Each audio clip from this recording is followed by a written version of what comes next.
நித்தம் மணாளர். சாமி நித்தம் மணாளர்.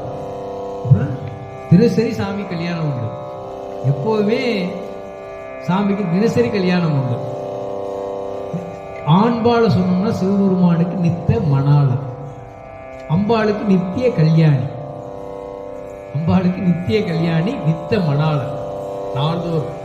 இது என்ன அர்த்தம் அப்படின்னு சொன்னா, உயிர்கள் எல்லாம் ஜீவான்மா அப்படின்னு சொல்லுவோம். நம்ம ஜீவாத்மாக்கள், நம்மளுக்கு சீவன். இறைவன் சிவன். அந்த சுழி எடுத்துட்டா, நம்ம கூட சுழி இருக்கு, அந்த சுழி எடுத்துட்டா சிவனாயிடும். சிவனாக சிவமாம் தன்மையை பெறுதல். அந்த சிவமாம் தன்மையை சிவமானவா பாடி தெல்லேனம் குட்டாமோ மாணிக்க வாசகர் பாடுறாங்க. சிவமான தன்மைனா சிவமா ஆயிடுதுன்னு அர்த்தம் இல்ல, சிவமாம் தன்மையை பெறுதல் ரொம்ப முக்கியம். நம்ம சைவ சித்தாந்தம் சொல்றோம், உயிரோட இலக்கணம் என்னன்னா சாந்த வண்ணம் மாதம். யாரை சாருகிறோமோ அந்த வண்ணத்துக்கு போயிடுவோம். அப்ப நம்ம அதை முக்கியமா பார்க்கணுமா இல்லையா? இன்னைக்கு அதை யாரும் பார்க்கறது இல்லை.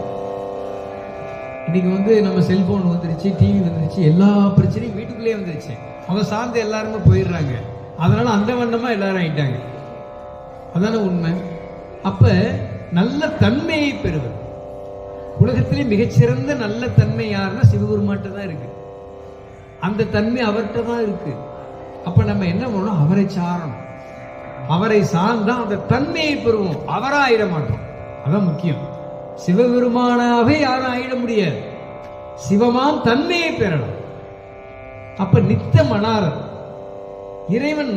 நம்ம தான் சொன்னோம், ஜீவா நம்மள ஆன்மாக்கள்ல ஜீவான்மா, இறைவன் பரமான்மா இல்லைங்களா? பரமான்மா ஜீவாத்மாவை எப்போதுமே ரட்சிக்க தயாராக இருக்கிறது. எப்போதுமே அவர் ரட்சிக்க தயாராக இருக்கின்றார். அந்த அருள்நோக்கம் எப்போதுமே உண்டு. ஆனா சதா அந்த அருள் நோக்கம் இருக்கு பார்த்தீங்களா, அதான் கல்யாணம். பரமான்மா ஜீவான்மாவோட ஐக்கியம். அதனால சாமி நாள்தோறும் தான் அந்த பணியை செய்கிறாரு. ஜீவான்மாக்கள் எல்லாம் தன்வண்ணமாக ஆக வேண்டும், தன்னை நோக்கி தன்னையே அடைய வேண்டும். உயங்கு பூண்மணி தாயாருடன் அமர்ந்து எப்போதுமே நித்த மணாளராக நித்திய கல்யாணியாக இருந்து நமக்கு அருள் புரிகிறார்கள். அந்த அருளை நாம்